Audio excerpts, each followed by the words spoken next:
मनुष्य क्यों बनाया है आपको? भैया बताएंगे हमारे।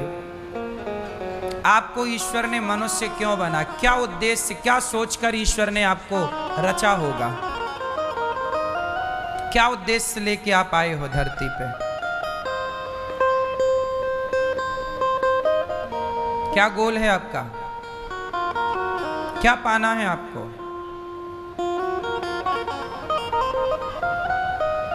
चश्मा वाली मैया बगल में, आपको ईश्वर ने मनुष्य क्यों बनाया है? क्या उद्देश्य था? क्यों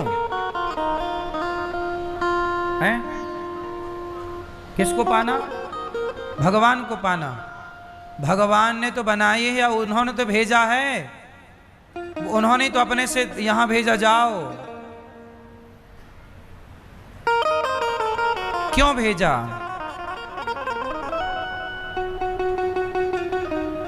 क्यों? आप बताओ। भगवान ने आपको मनुष्य क्यों बनाया है? भगवान का नाम जपने के लिए। जपते हो कितना?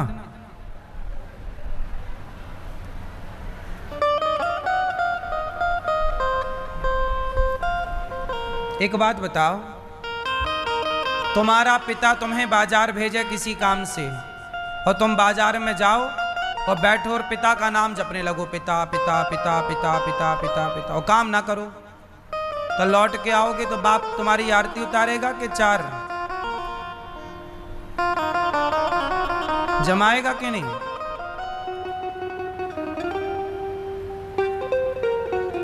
भगवान का नाम जपना भी इतना जरूरी नहीं है जितना जरूरी वो काम है जिस काम के लिए ईश्वर ने आपको भेजा है। पहले ये बताओ कि किस काम के लिए आए हो। अब देखो, आप आ गए, आप आके आधे बूढ़े भी हो गए और कुछ लोग तो बूढ़े होके जाने की भी तैयारी में हैं, पर पता ही नहीं कर पाए कि आए क्यों थे, और बिना पता लगाए चले भी जाएंगे। कितने जा चुके, ये बिना जाने कि आए काहे थे, आए क्यों थे। आए और चले गए, खत्म कहानी। क्यों आए थे कोई नहीं बता रहा है। क्यों? प्रश्न सही है कि गलत है? प्रश्न तो सही है कि आप आए क्यों हैं, लेकिन आप, ये सवाल आपसे है, कभी अपने से पूछना कि हम क्यों आए हैं। सारी जिंदगी हम क्या यही करने आए हैं जो कर रहे हैं? अब सुनो, हम क्यों आए हैं। भगवान का भजन, भगवान का नाम जपो, पर इस नाम जप से भी बड़ा एक काम है। क्या? भगवान क्या कहते हैं? हे अर्जुन, रामचरितमानस में क्या कहते हैं, वेदों में क्या कहते हैं, पुराणों में क्या कहते हैं?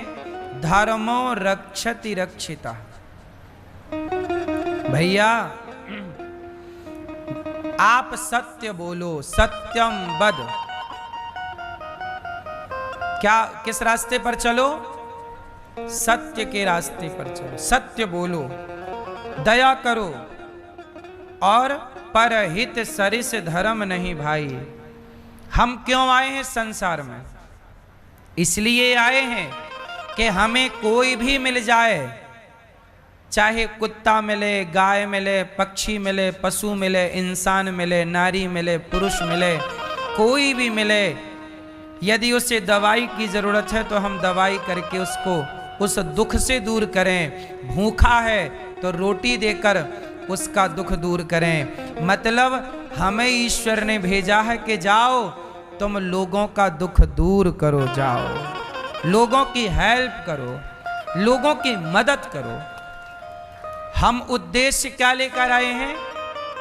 सर्वहिताय, सबका हित करने के लिए, सबका भला। सबका क्या करना है? सबका भला। लेकिन आज का आदमी इतना स्वार्थी हो गया कि सबका भला तो भूल गया, केवल खुद के भले में लगा है और खुद का भला भी नहीं कर पा रहा है। वो खुद के भले के चक्कर में खुद का बुरा कर लेता है। कैसे? जैसे आपने अपनी मां को घर से निकाल दिया, आपने चोरी कर ली कि पैसे कमा लेंगे, थोड़ा भ्रष्टाचार कर लें, कमीशन ले लें, रिश्वत ले लें, तो आपने ले लिया। इस चक्कर में तो लिया कि मैं पैसे वाला हो जाऊंगा, लेकिन वही रिश्वत, वही पाप अब तुम्हें भोगना पड़ेगा। कहां जाएगा? जो तुमने पाप कमाया है वो कौन लेगा? वो एक डाकू की कथा तो सुनी होगी। एक डाकू सबको लूटता था जंगल में, लेकिन वही डाकू से जब नारद जी मिले तो नारद जी ने पूछा कि भैया ये तुम किसी को मार दे रहे हो, हार सोना चांदी चुरा ले रहे हो, जो तुम पाप कमाओगे वो कौन भोगेगा? तो डाकू बोला कि मेरी पत्नी को सोना चांदी देता हूं, पिता को देता हूं, तो बाप भोगेगा, पत्नी भोगेगी। तो कहा जाओ पूछ के आओ कि पत्नी और परिवार भोगेगा।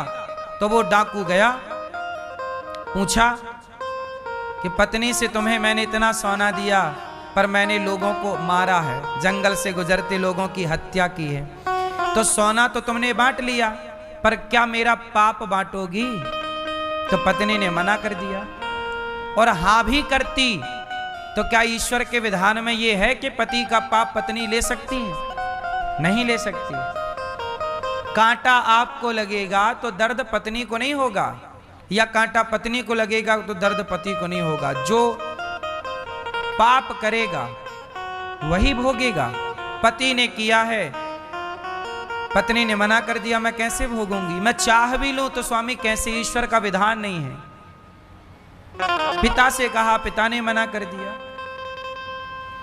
आपकी प्रॉपर्टी के उत्तराधिकारी बहुत होंगे पर आपके पाप का उत्तराधिकारी कोई ना होगा। पाप तो स्वयं भोगना पड़ेगा।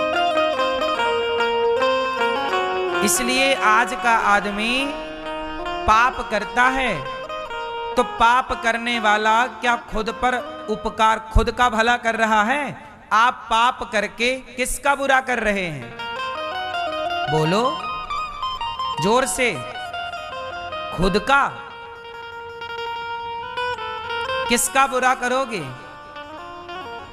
आप पाप करके खुद के साथ अन्याय करते हैं। जब आप खुद के साथ अन्याय करते हैं तो दूसरों के साथ आप क्या न्याय करोगे? न्याय तो हरिश्चंद्र ने किया कि बाजार में बिक गए पर अपने सत्य को जाने नहीं दिया। न्याय तो दशरथ जी ने किया, मर गए पर वचन नहीं छोड़ा। ऐसे सत्यवादी दयावान राजा रंतीदेव 64 दिन से भूखे थे। पत्नी और पुत्र 64 दिन भूखे। तभी गांव में कहीं भंडारा हो रहा था, लंगर था, तो इन्हें रोटी, थोड़ा पूड़ी, सब्जी और खीर मिल गई। तो ये नदी के किनारे आए, पत्तल लगाई और बैठे खाने। तब एक चांडाल आ गया कुत्ता लेकर। चांडाल बोला, भैया हम 15 दिन के भूखे हैं। और रंतीदेव कितने दिन से भूखे थे? 64 डेज। रंतीदेव ने क्या किया? अपनी थाली उस चांडाल को दे दी। तब उनका बेटा बोला, 5-6 साल का नन्हा बालक था, बोला पिताजी आप ना दो, मैं अपनी थाली दे देता हूं। वो बेटा कितना भूखा ना रहा होगा, लेकिन अपनी थाली दे दी। तो चांडाल ने खुद खाया, बच्चे की थाली भी खाई, और पत्नी का भोजन बचा तो बोला मेरे कुत्ते बड़े भूखे हैं, यदि मेरे कुत्तों को दे दो तो बड़ी कृपा। पत्नी ने कुत्तों को दे दिया और तीनों ने, बेचारों ने केवल पानी पीकर जैसे ही प्रभु का धन्यवाद दिया तो किसी ने कहा कि धन्यवाद क्यों, तुम्हें तो रोटी भी नहीं मिली। तो तो धन्यवाद क्यों देते हो? बोले कोई बात नहीं, भोजन नहीं मिला तो क्या हुआ, पेट भर पानी मिला उसका तो ईश्वर को धन्यवाद दे दो। जब ये बात कही तो चांडाल के रूप में भगवान ही परीक्षा लेने आए, प्रकट हो गए।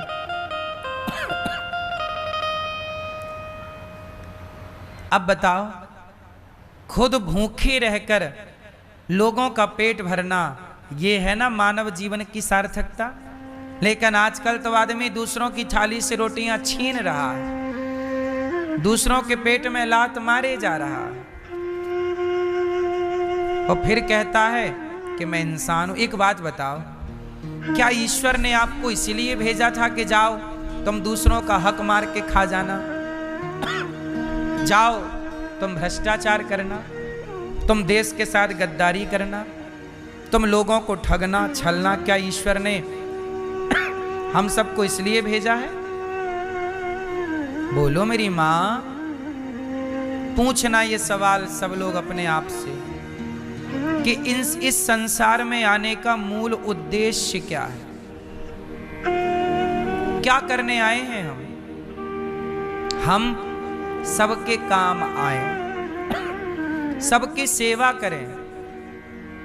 इसलिए ये दास अनिरुद्ध को जब भगवान ने मनुष्य का शरीर दिया तो मैं बहुत खुश हूं इस बात से कि परमात्मा ने मुझे 84 लाख योनियों से निकालकर ये सुंदर मानव के शरीर में बिठाया।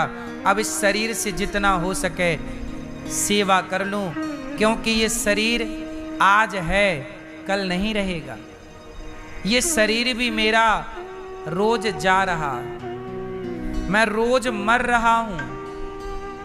बोलो हाँ, मैं 34 साल का हूं तो मेरे जीवन के 33 साल मर ही तो गए।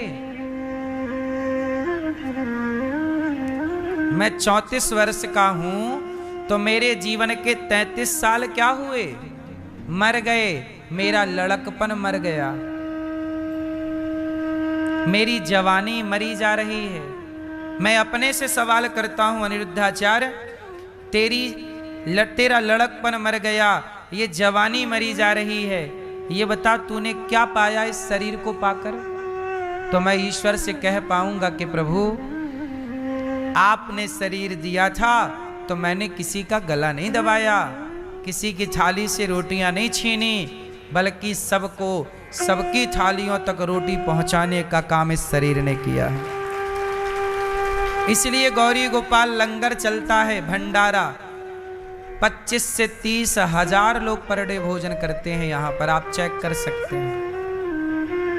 सबको रोटी देना, किसी की रोटी ना छीनना, यही हम करने आए हैं। आजकल बेटा अपने माओ को घर से निकाल रहे हैं, तो उन बेसहारा माओ को ये दास अनिरुद्ध यहाँ सेवा करता है, रखता है। 308 वृद्ध माँ यहाँ रहती हैं, वही माएँ जिनको अपने बच्चों ने घर से निकाल दिया। ये करने आए हैं हम। इंसानियत का मतलब क्या है? हम भी यदि तुम्हारे पेट पे लात मारने लग जाएं, हम भी तुमसे नफरत करने लग जाएं, हम भी छल कपट करने लग जाएं, तो बताओ क्या ईश्वर ने हमें ये सुंदर शरीर आपको धोखा देने के लिए दिया है? आज सच बताना, इंसान इंसान को धोखा दे रहा है कि नहीं? बेटा अपने माँ को धोखा दे रहा है, अपने बाप को धोखा दे रहा है। सवाल है, क्या हम ये धोखा देने आए हैं? क्या ईश्वर हमसे सवाल नहीं करेंगे कि भाई तुझे भेजा था, तूने क्या किया? तूने क्या किया? इसलिए धोखा ना दो। यदि आप किसी को धोखा दे रहे हैं तो समझ लो वो धोखा आप स्वयं को दे रहे हैं। किसी को ठग रहे हैं तो आप किसी को क्या ठगेंगे? कितना ठगोगे यार? तुम ही ठगे जाओगे एक दिन। क्या ठगोगे तुम? कितना ठगोगे? दुर्योधन भरी सभा में जब द्रौपदी के कपड़े उतरवा रहा था दुशासन से, तो बताओ दुर्योधन द्रौपदी के कपड़े उतार रहा था या वो स्वयं अपनी इज्जत उतार रहा था? बोलो। दुर्योधन ने उतारा तो द्रौपदी के कपड़े था दुशासन के द्वारा, पर द्रौपदी के कपड़े वो ना उतार पाया, लेकिन स्वयं की समाज में इज्जत उतर गई। आज तक किसी बाप ने अपने बेटे का नाम दुर्योधन नहीं रखा तब से। बोलो, रखता है कोई बाप अपने बेटे का नाम दुर्योधन? आपको क्या लगता है कि दुर्योधन द्रौपदी के साथ गलत कर रहा? नहीं, दुर्योधन ने द्रौपदी के साथ गलत नहीं किया, उसने खुद के साथ गलत किया। इसलिए सजा द्रौपदी को नहीं मिली, सजा अंत में दुर्योधन को मिली। बोलो हाँ। आज युगों के बाद भी उस दुर्योधन का समाज में सम्मान स्थापित ना हो सका। रावण, आपको क्या लगता है रावण ने सीता को दुख दिया? सीता मां को कितना दुख दिया रावण ने? जितना दुख दिया, रावण के सामने रावण के 1,00,000 बेटे मर गए। पूछो उस बाप से जिस बाप के आगे उसके बेटे मर जाएं। इस धरती का सबसे बड़ा दुख जानते हो क्या है? पिता के आगे पुत्र की मृत्यु, यही सबसे बड़ा दुख है।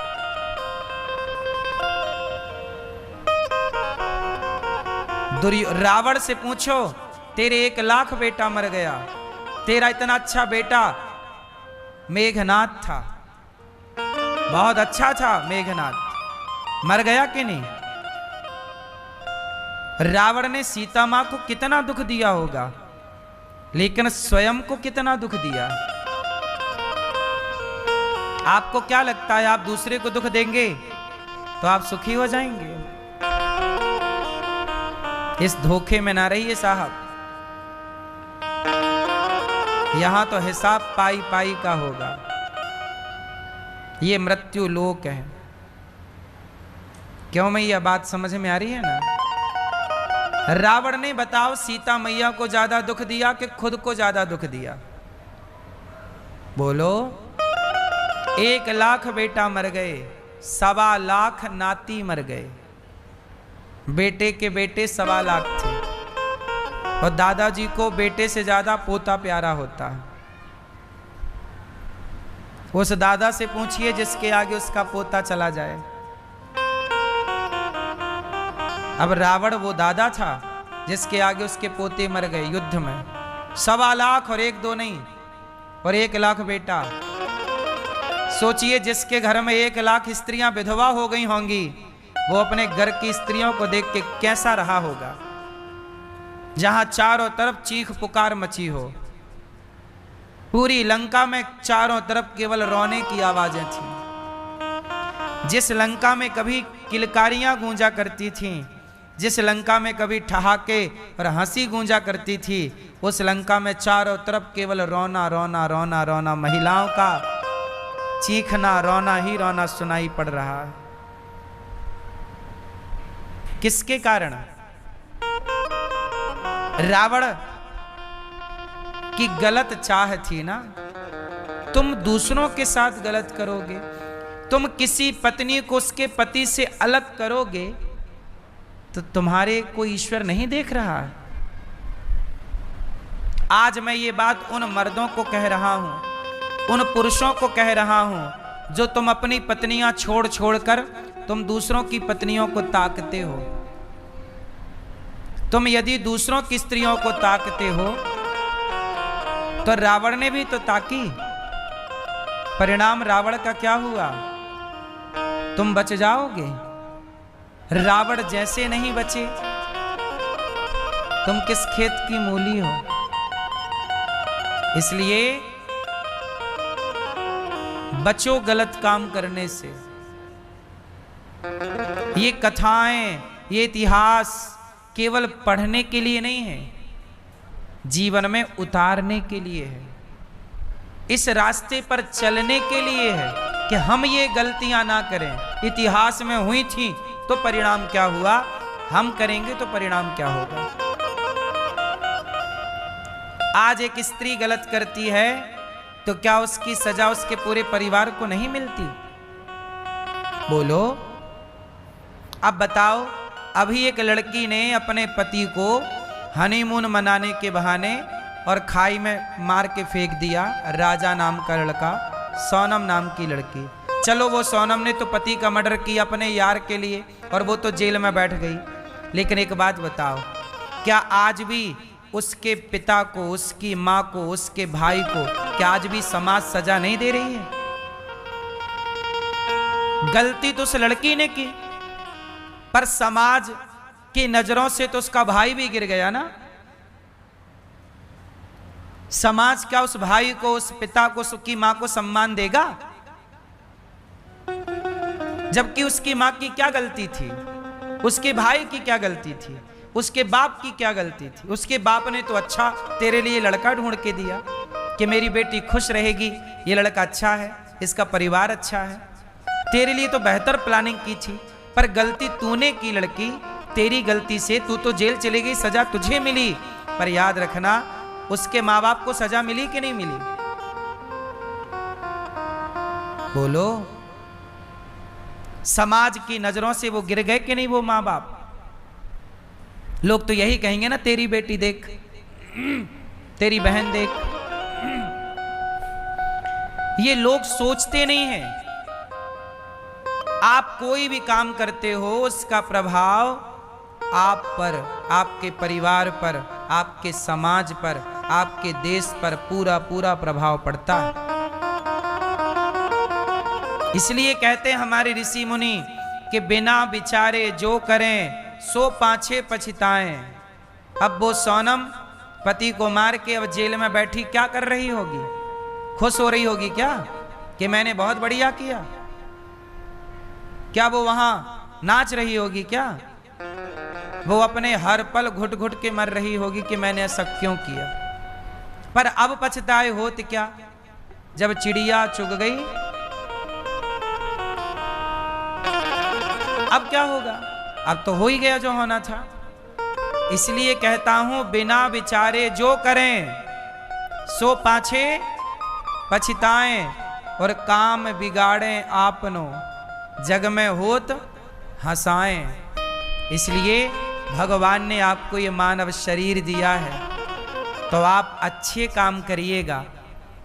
भगवान ने ये शरीर दिया है इसलिए कि आप किसी के काम आए, इसलिए नहीं दिया कि आप किसी को मार डालें, किसी के साथ गलत करें। इसलिए दास अनिरुद्ध, इन हाथों से मैं किसी का गला कभी नहीं दबा सकता। मैं सदा इन हाथों से अपनी वृद्ध माओं के पांव दबाता हूं, क्योंकि ये पांव दबाने के लिए मिले हैं।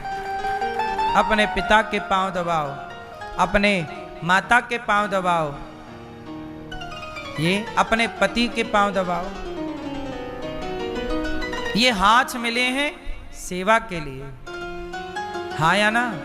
इसलिए ये मानव जीवन बहुत अनमोल है। हम मर के जाएंगे तो भगवान हमसे पूरे 100 वर्षों का हिसाब मांगेंगे। मेरी उम्र जितनी होगी, 50 होगी तो 50 वर्ष का मुझे हिसाब देना पड़ेगा। 100 वर्ष होगी मेरी आयु तो मुझे 100 वर्ष का। आप लोगों की आयु जितनी होगी, आपको उतनी आयु का हिसाब मांगेंगे परमात्मा। देना मेरी माँ, हिसाब तो देना ही पड़ेगा। क्यों भैया, कि नहीं देना पड़ेगा? यहां की सरकार को हिसाब देना पड़ता है साल में मार्च के बाद, मार्च तक एंडिंग। जब यहां की सरकार को हिसाब देना पड़ता है तो वो तो जगत की सरकार है, उसे तो हिसाब देना ही पड़ेगा। कौन बचा है उसकी सरकार से, कौन बचा है उसके हिसाब से?